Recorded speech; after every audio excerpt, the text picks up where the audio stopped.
Badala yake your enemy atadili na wewe, atakuaibisha katika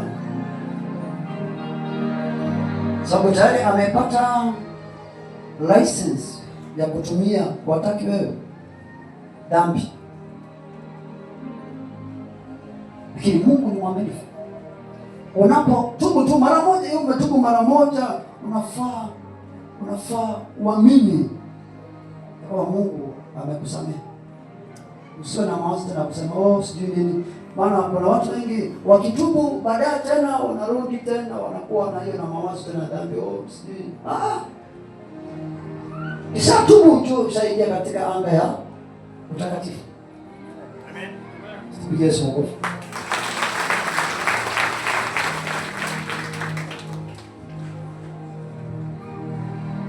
So unapotoka hapo katika kutubu, unaenda katika level ya 3.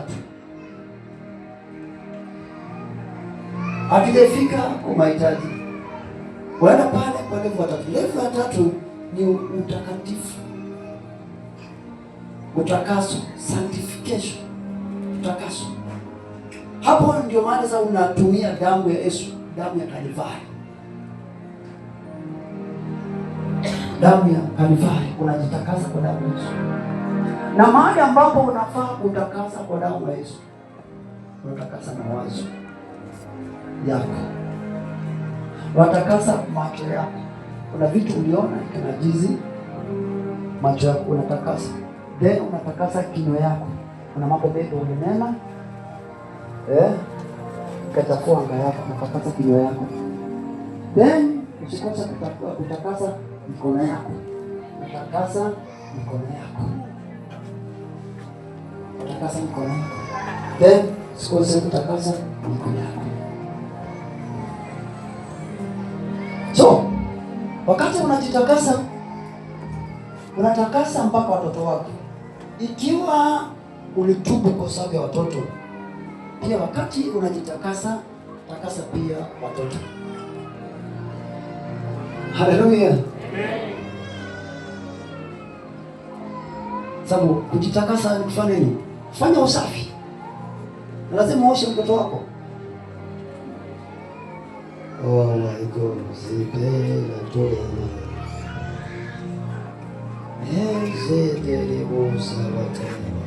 Tunatakasa watoto.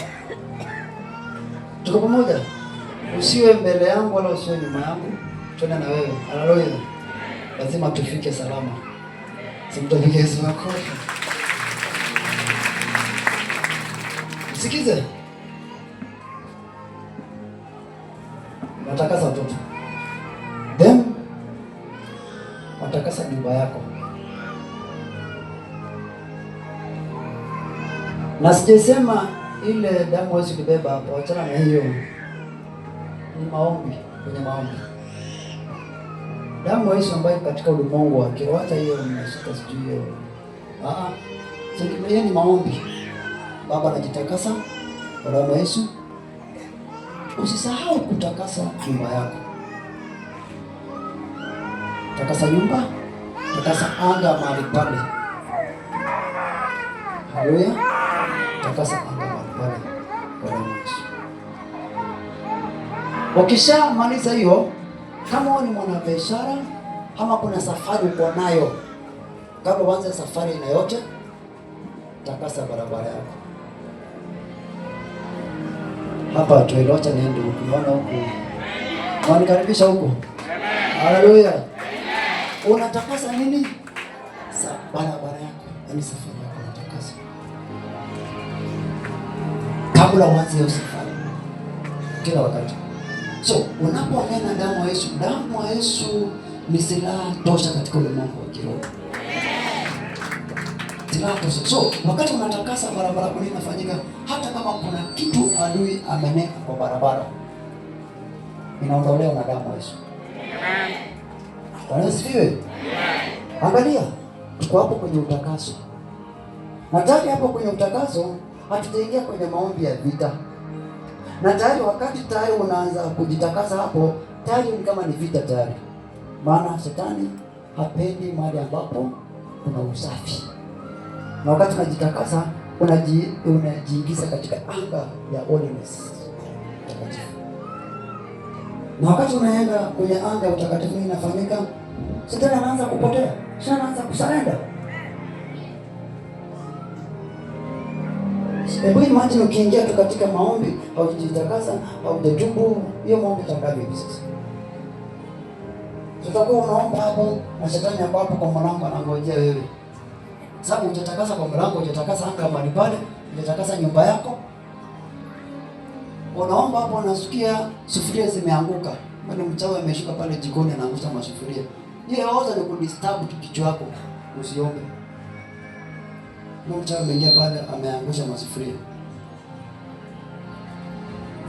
Hallelujah. Ana disturbance maana haujatakasa mahali pale.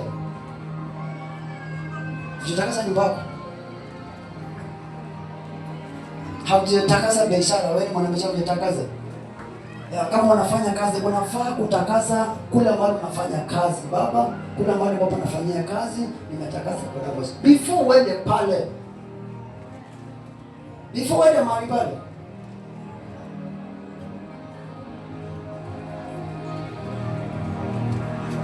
Hallelujah. Amen.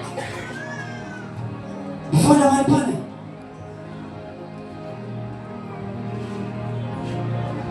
Hiyo ni safari ya utakaso. Safari ya utakaso. Watakasa familia pia.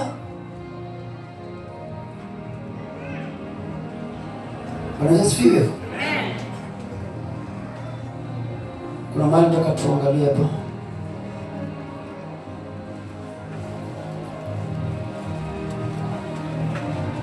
Turudia hapa mstari wa 11. Semaje? Utupatie riziki yetu ya kila siku.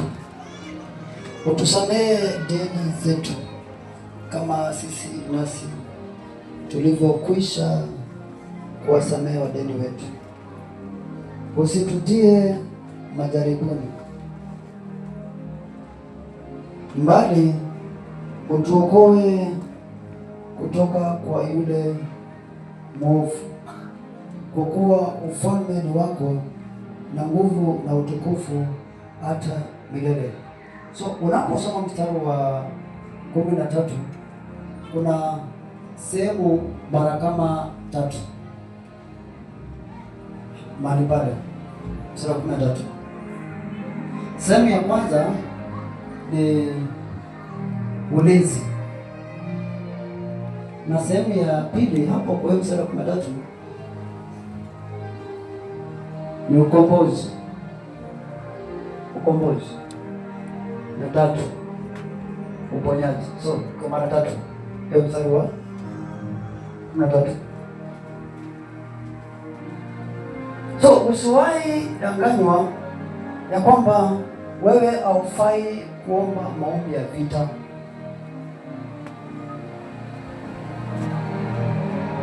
Usiwahi ambiwa na mtu ati Yesu alilipia kila kitu msalabani. Kama alilipia kila kitu msalabani, kwa nini alipeana hiyo maombi? Kwa nini alipeana hiyo maombi? Angalia hapo mwisho mstari wa 13. Hapo kuna ulinzi. Hapo kuna ukombozi. Hapo kuna uponyaji. Hallelujah. So, baada ya kujitakaza, haleluya, inafuata itisha neema na kibali kutoka kwa Mungu, itisha huruma ya Mungu. Andika tu mahali ufuate, kama utaweza, si lazima ufuate. Haleluya, si lazima. Unaweza andika, unaweza kuja kusaidia mtu mwingine kesho.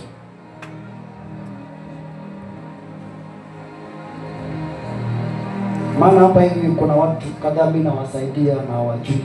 Sasa hivi nikiwa hii madhabahu na kuinua to another level ya kiroho.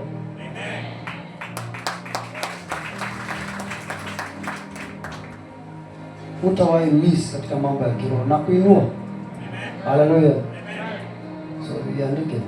So hiyo unaomba maombi ya neema, maombi ya huruma na kibali. Hakuna maombi strong kama maombi ya kuitisha kibali. Kibali.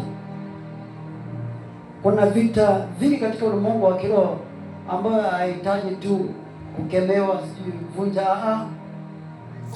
Kuna vita vingine tu unahitaji uwe na kibali. Kisha kuwa na kibali wewe ni mshindi tayari.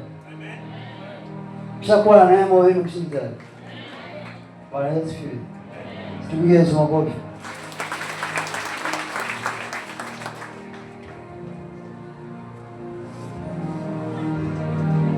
Haleluya. Then baada ya kuitisha kibali cha neema, huruma za Mungu, unaenda sasa kwa warfare, maombi ya kivita. Maombi ya kivita.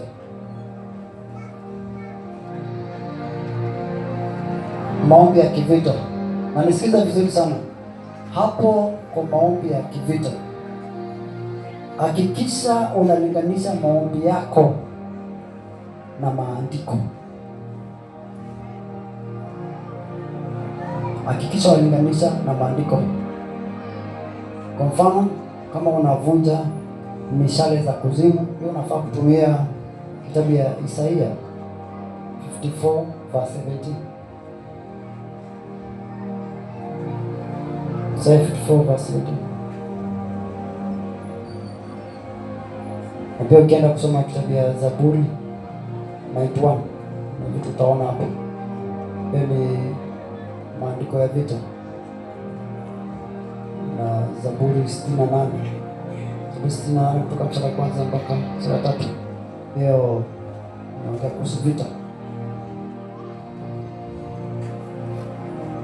Then ingine utaanza kupata ukianza kusoma maisha ya Yesu akiwa duniani, ile mambo alikuwa anaomba akiwa duniani. Bwana Yesu asifiwe. Kuna mahali maandiko yanasema ni afikiri Mathayo 15:13 nasema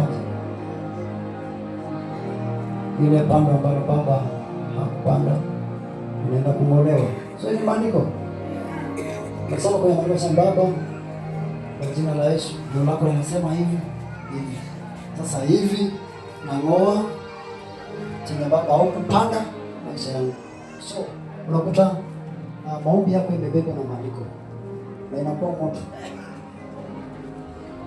Huwezi gonga miss, inaenda direct mshale kwa adui kwa kitu. Unamalizia na Yesu wako. Usiombe kama vile unaomba kitambo. Wewe tu Bwana tukuja. Wewe. Adui atakuwa atakukujia kuulize unaomba kupitia mamlaka gani? Kama alikuja Yesu akiwa kwenye kufunga siku 40, anaweza kosa kuja wewe? Anaweza kuja wewe? Sasa unakuta sometimes ukifunga after fasting, unaanza experience some attacks. Unashangaa why? Na nimetoka from fasting. Mara kuna wengine mnaingia kufast lakini hamuombi mkiwa katika fasting. Hamjui mnafaa kufanya katika fasting.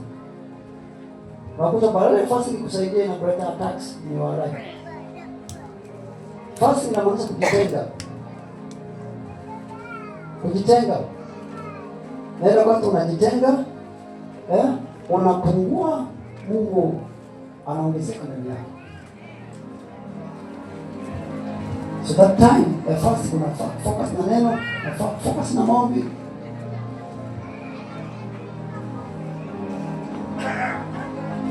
Tunafika hapo kwa warfare.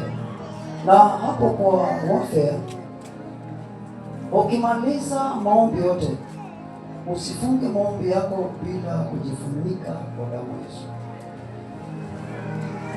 Kila wakati after you complete your prayers, jifunike kwa damu ya Yesu. Amen. Na wakati ukifunga kwa damu ya Yesu, unajifunika kwa damu ya Yesu, funika watoto, funika nyumba yako. Taratibu, hata kukimbia ndio unaenda wapi wewe? Ndio uingie ulale. Pole pole, ukiwa mambo pole pole bwana. Unaongea na Muumba mbingu na nchi. Si nika yako. Si maadamu unaongea na taratibu. Ongea na jani mbona unakuona mbio kwenye maombi yako. Baba nimetoka, baba tena. Hata sasa inaendelea kulala baba, anajifunga kama Yesu.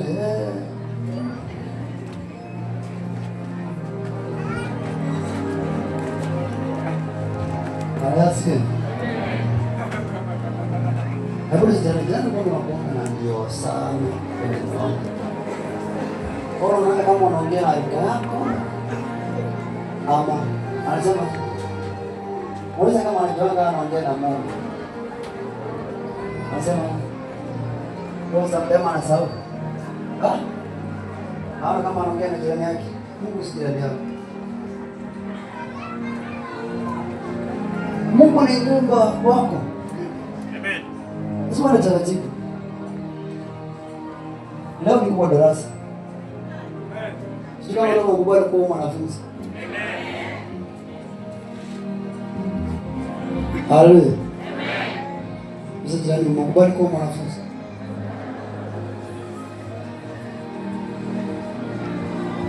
Haleluya. Kuna mtu leo anapokea mafundisho kitu kipya. Yesu makofi.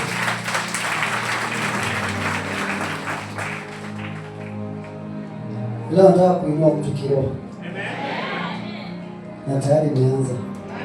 Hii mafundisho na kupeleka mbali sana. Ikiwa utaenda practice na nimekufundisha basi. Attacks kwako ishafika mwisho, ndoto chafu ishafika. Pigie Yesu makofi.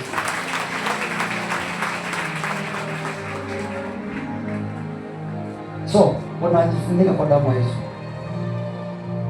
Wakishajifunika kwa damu ya Yesu, naongea na hao ambao in most cases unajipata umeota ndoto mbaya na unashangaa ndoto mbaya inatoka wapi? Inatoka kujifunika mpaka na blanketi ya damu ya Yesu. Usiona alipita wapi? Wanangu ndio kwa darasa leo. Na uniangalia kama mwanafunzi hata kuona hiyo ndio yako. Mwambie jani kaka kama mwanafunzi. Unaona kama mwanafunzi wewe. Haleluya. Kwani mwanafunzi anafaa kazi.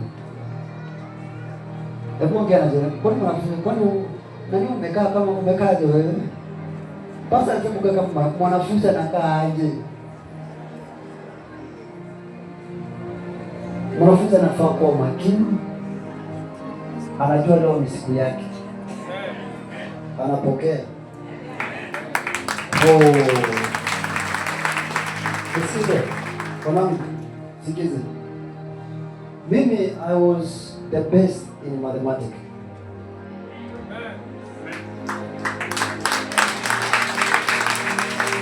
I was the best. Because I sometimes unafundishana mtoto wangu mathematics. That's why nikitoka hapa hivi, usikuje kwangu kunifuata. Nikienda kwangu kule mimi mwalimu wa shuleni.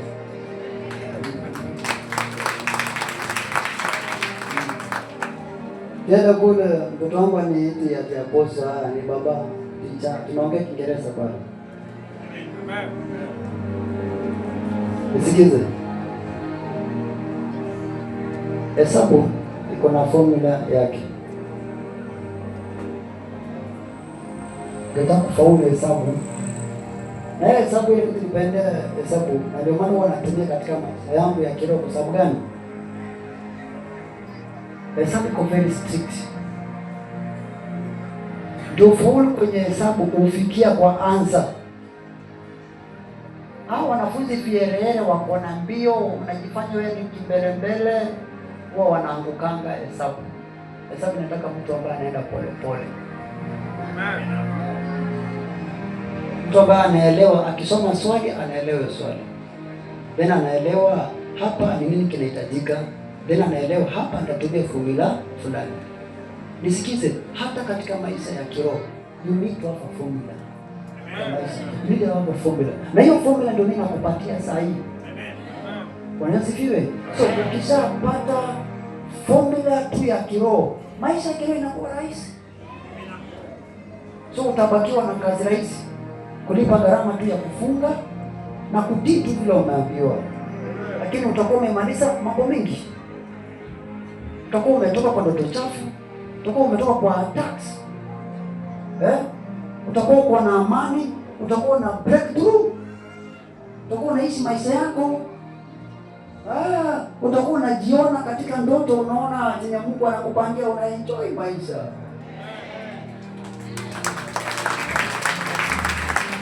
Basi utakuwa unaomba, unapata majibu, na hakuna kitu raha yenye wanasema kwa moyo wangu kama wakati ninaomba napata majibu. Huwa nasikia vizuri sana. Lakini niombe nipate majibu, nasikia vizuri. So kwa kila kitu you need a formula.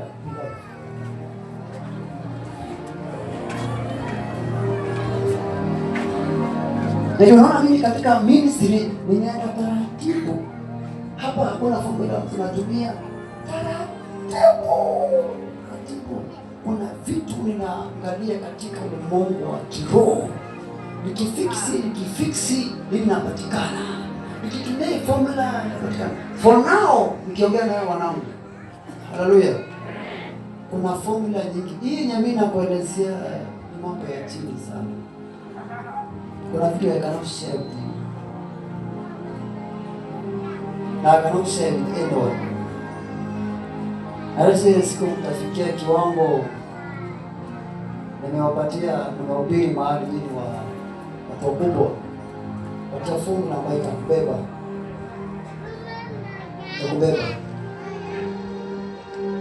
Formula ndio msingi.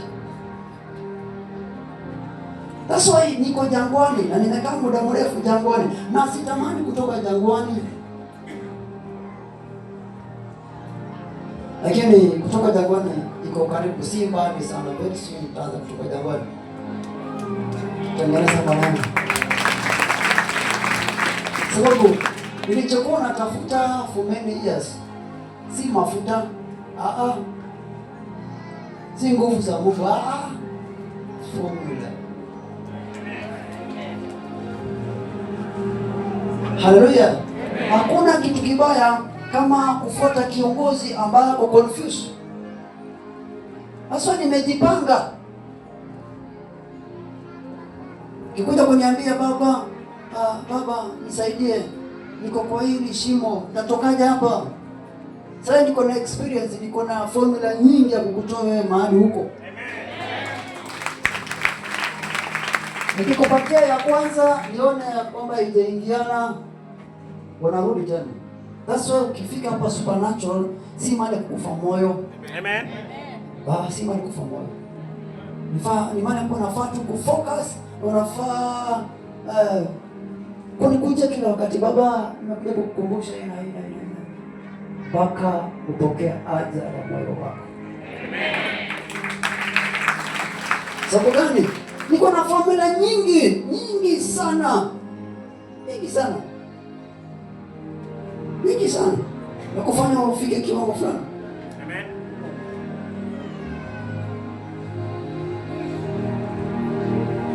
Bwana asifiwe. Amen. So hii formula ambayo nimekuonyesha wanangu, kama wewe haujajazwa na Roho Mtakatifu, ikiwa utafuata hii formula ambayo nimekuonyesha, you utajazwa Roho Mtakatifu. Amen. Utaanza kuongea kwa lugha. Amen. Ukiongea katika lugha, mambo yako yameshabadilika tayari. Amen. Hiyo umeenda viwango vingine.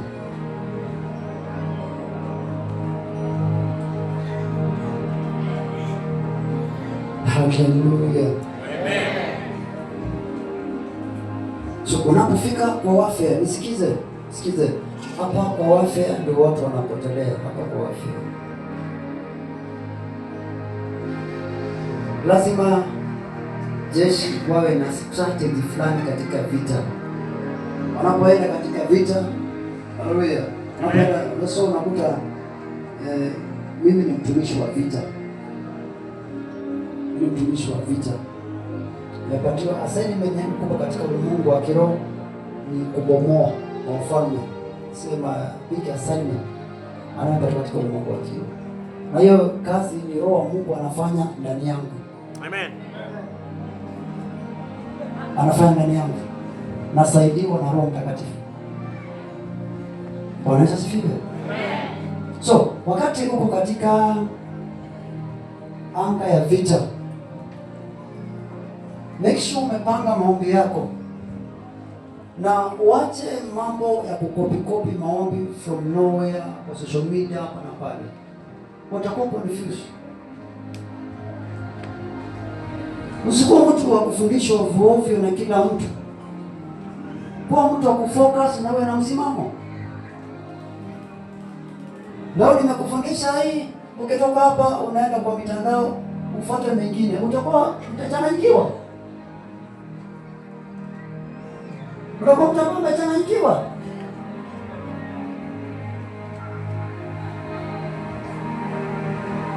Mara mengi unakutana nayo, mara unaambiwa kufanya hivi, mara unaambiwa kufanya hivi, mara fanya hivi. Nisikize. Kama kuna mtu ngumu ya kufundisha ni mimi Apostle J.A. Sichukui mafundisho ovyo. Sichukui mafundisho ovyo.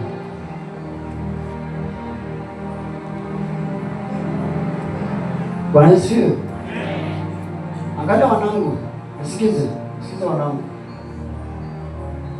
Katika maisha yako ya kiroho, kuwa makini sana na chochote unachofuata day by day. Thank the Lord kwa sababu uko hapa. Hii mafundisho ambayo nakufundisha, at least you have evidence. Umekuja hapa asubuhi, umeona hapa vile kulikuwa the glory of God ambayo ilikuwa imejaa. Inamaanisha vipi? Mafundisho ambayo nimefundisha mahali hapo, it has the evidence. Na hata kama wewe ni mgeni, ni mara yako ya kwanza, nenda kwa page yetu ya Facebook, enda YouTube, utaona miujiza yenye ilianza tangia kitambo tukianza huduma. Anasifiwe. At least ninapofundisha unasema hapana, huyu mtu alitoka hapa, ameenda hapa, kwa hivyo ako sure na chenye anafundisha. Ako sure na chenye anasema. Mtu hawezi kufundisha kuhusu miujiza na afanye miujiza. So hiyo ndio confusion ambayo sisi waamini tumeingia mahali pale.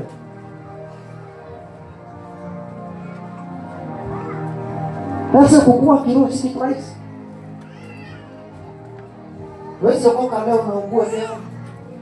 It's a big process. Ndio inafanya watu wengi tunachanganyikiwa. We don't know how to focus.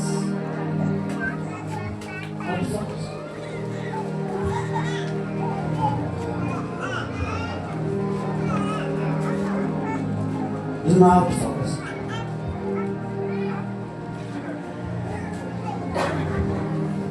So unapofungua kitabu ya Luka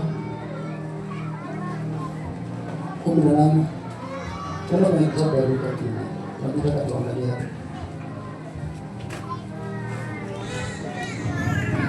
Kwa kwenye maombi, kwa tunataka kuonyesha kwenye kitabu ya Luka 18.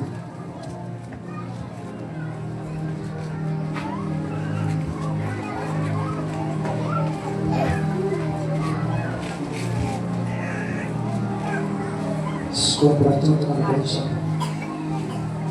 Luka 18 mstari wa kwanza mpaka 8. Mstari wa kwanza.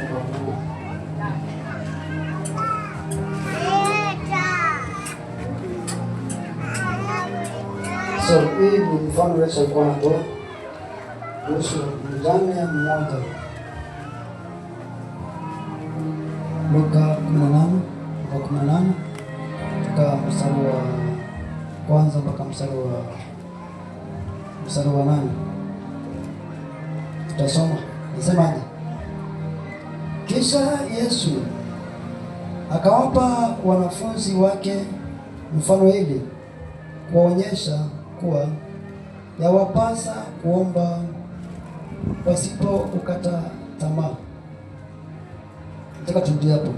Sura kwanza inasema aje? Kisha Yesu akawapa wanafunzi wake mfano ili kuwaonyesha kuwa yawapasa kuomba pasipo kukata tamaa. Mstari wa pili inasema aje?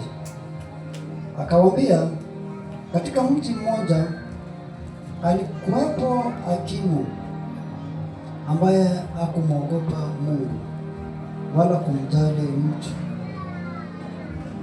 Katika mji huo alikuwako mjane mmoja ambaye alikuwa akija kwake mara kwa mara akimwomba, tafadhali nipatie haki kati yangu na adui yangu. Mstari wa 4 nasemaje?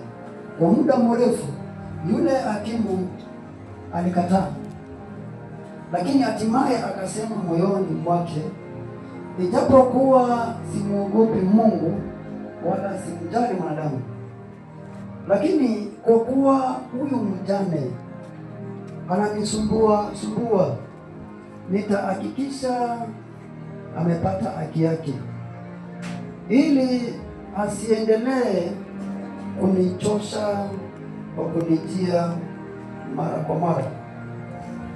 Sasa nasemaje? Bwana akasema, sikilizeni asemavyo huyu hakimu dhalimu. Je, Mungu hata watendea haki wateule wake wanaomulilia usiku na mchana? Je, atakawia kuwasaidia? Ninawaambia, atawapatia haki upesi. Lakini je, mwanadamu atakapokuja ataikuta imani duniani? So hii ni mfano nzuri sana ambayo ilikuwa ni lazima nikusomee wewe, lazima nikusomee.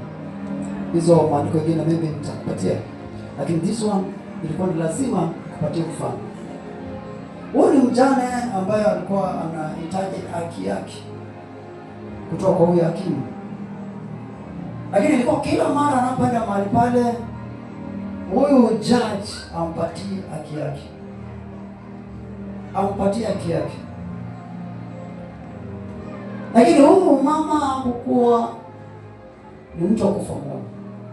Anda day by day, usimwoe judge, usimwoe hakimu, nipatie haki yangu. Na Biblia inasemaje? Ujaza kuwa na mheshimu Mungu wala mwanadamu yeyote. Lakini kwa sababu ya ile kusumbuliwa, sema Bwana, huyu mjane wacha nimuite nimpatie haki yake, ili nipate amani ya moyo. Acha kunisumbua kila saa nagonga mlango, kila saa. Acha nimpatie mtu haki yake, maana atanitesa hapa. So hiyo ndio siri kubwa Yesu alikuwa anafichulia wanafunzi wake, na hii ndio siri leo mimi pia nakufichulia wewe. Haleluya, amen.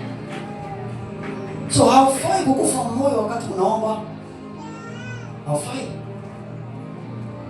Hata kama umeomba ile jambo for 1 year hujaona majibu, just continue pray. Omba. As long as maombi yako inapelekana na Mungu, as long as maombi yako inapelekana na Roho Mtakatifu, you just pray. Inaomba.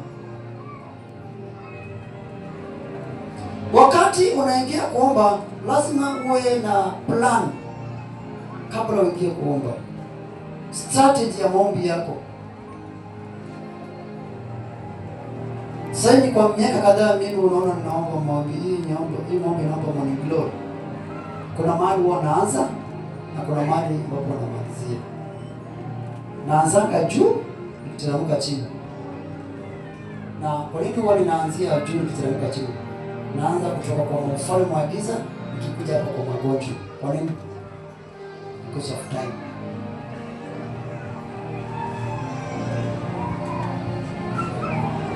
Wasi kamata ufalme wa giza na saa yote wiki kan sipatani. Katika maisha yako ya maombi, ukitaka kuwa mtu hodari katika maombi, unafaa uwe makini sana na time.